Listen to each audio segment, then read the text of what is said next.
avec Monsieur Kevin Morin, professeur agrégé au département d'économique de l'Université Laval. Il a coécrit avec Monsieur Patrick Gonzalez, lui aussi professeur d'économique, l'essai Gérer le déficit budgétaire du Québec dans un Canada post-pandémie, présenté cet été pour répondre à l'appel du ministre québécois des Finances, lancé aux économistes dans le contexte pandémique.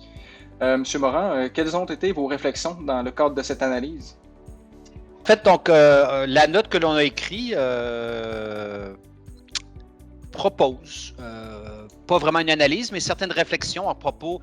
des conséquences possibles de la pandémie sur la santé financière du gouvernement du Québec. En fait, dans la note, on met l'accent sur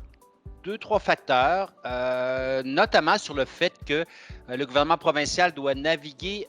cette tempête-là, comme ce qu'on pourrait appeler une tempête, certainement dans un environnement où il y a plusieurs facteurs externes importants qui ne sont pas du tout sous son contrôle.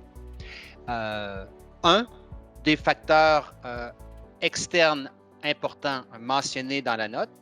c'est le fait qu'en réponse à la même pandémie, le gouvernement fédéral canadien, donc le palier supérieur de gouvernement, a lui-même réagi de manière très énergique avec toute une série de mesures budgétaires que l'on connaît tous et toutes. Et donc, en conséquent, les dépenses du gouvernement fédéral, son déficit, ont littéralement explosé, ce qui annonce donc des hausses également sans précédent dans l'endettement du gouvernement fédéral et donc possiblement dans le futur des conséquences négatives sur le coût de financement de la dette fédérale. Maintenant, les marchés financiers, la note mentionne et rappelle que les marchés financiers, ça fonctionne en vase communicant, si bien que, par exemple, l'appétit pour de la dette du gouvernement fédéral et l'appétit pour la dette de gouvernements provinciaux, comme le gouvernement du Québec, c'est clairement intimement lié. Et donc, si le gouvernement fédéral a de plus en plus de dettes et se voit contraint, par exemple, d'offrir des rendements de plus en plus élevés sur cette dette-là pour l'écouler, justement, clairement, il y a une possibilité que ça affecte de manière négative la capacité du gouvernement provincial québécois à lui-même se financer et à lui-même se financer à un coût raisonnable. Finalement, la capacité des marchés financiers à absorber de la dette au Canada, elle est probablement limitée et si bien qu'à mesure que le gouvernement fédéral ou la dette du gouvernement fédéral prend davantage, de plus en plus d'espace de cet espace-là limité, c'est certainement possible que l'espace qui demeure, qui reste pour la dette du gouvernement provincial s'amenuise, soit de plus en plus petite. Et donc, la note fait le tour de cette question-là. Il n'y a pas en ce moment de signe que ces coûts de financement-là ont augmenté de manière très forte, en tout cas au moment où on se parle.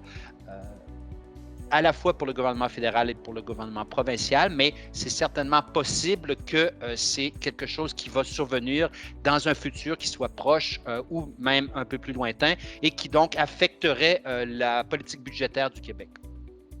Maintenant, on mentionne également dans la note un autre de ces facteurs externes au gouvernement du Québec, mais qui sont importants. Et ça, c'est le fait qu'une santé financière du gouvernement fédéral qui serait en train de se détériorer, aurait potentiellement des effets d'entraînement à la baisse sur la valeur du dollar canadien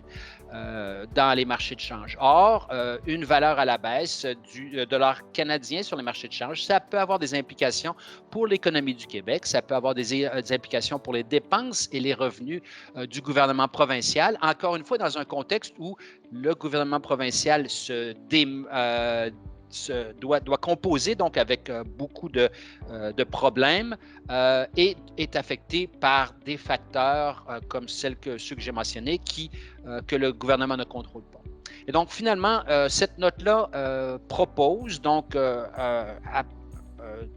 quelques pistes de réflexion, de choses à garder en tête pour le futur du point de vue du gouvernement québécois. C'est ça.